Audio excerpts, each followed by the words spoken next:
What's up everybody, NFX here with another tutorial. In this tutorial I'm going to talk about scales.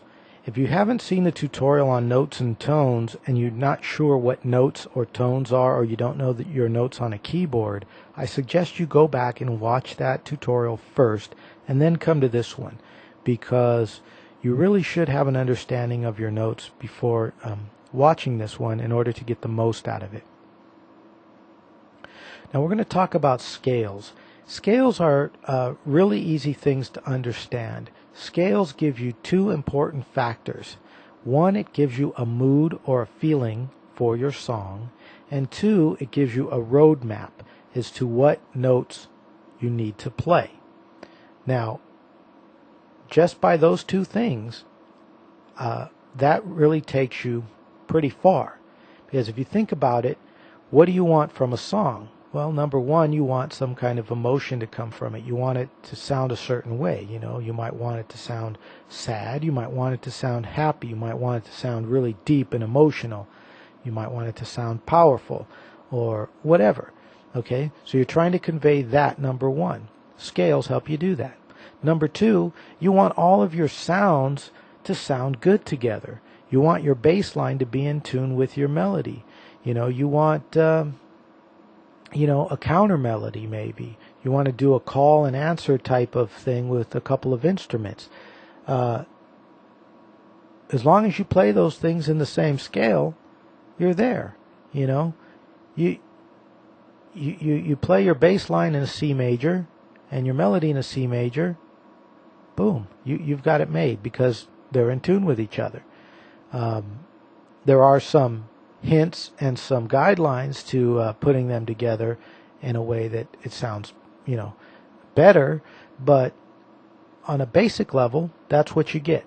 So scales give you feeling, and scales give you the roadmap, and that's breaking it down into the most basic way of describing what a scale does.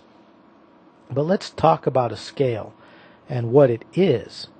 And to do that, what we can do is we can bring up a site called Chord House.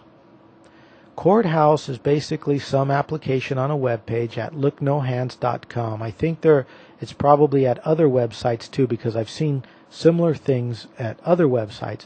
But this is the one that came up first when I searched for Chord House in Google. So I came here, and you can see that it has a keyboard layout, and you can do things like have it tell you how to play certain chords on this side. So if I wanted a C major chord, you can see it tells me to play the C, the E, and the G. But we're talking about scales. So I'm going to go to a C major scale, and you can see that a C major scale has all these white notes. And these white notes are shown in one octave and are repeated in every other octave, either going up or down. So in this case, a C major has all white notes in it, and it happens to be all the white notes in the keyboard.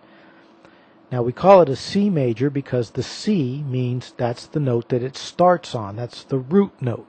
Okay? The root note is very important because that helps to define the feeling of the sound. Now, to demonstrate what I mean by feeling, here you see a C major chord. I'm going to play a simple melody in C major, and you're going to see it has a very peaceful, happy-ish, relaxing sound to it. Listen.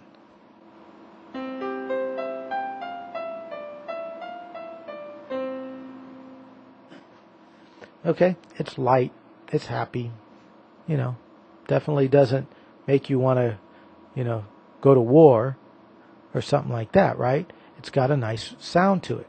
But let's look at another derivative of a C, which is a blues scale. And you can see that it's no longer all of the white notes. There's actually some new notes, or some different notes in it. It has some white notes, but you can see that some black notes in there too. And now I'm going to play a simple melody or riff in a blues scale, and listen to the difference.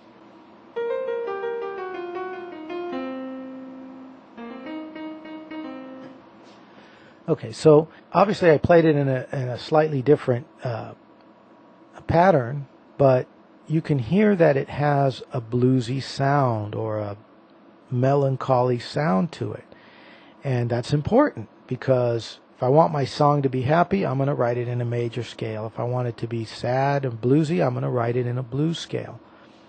But you notice, just by playing the notes that it told me were in that scale, I was able to achieve the sound I wanted. And that's why scales are important. My bass line would also play certain notes within this scale.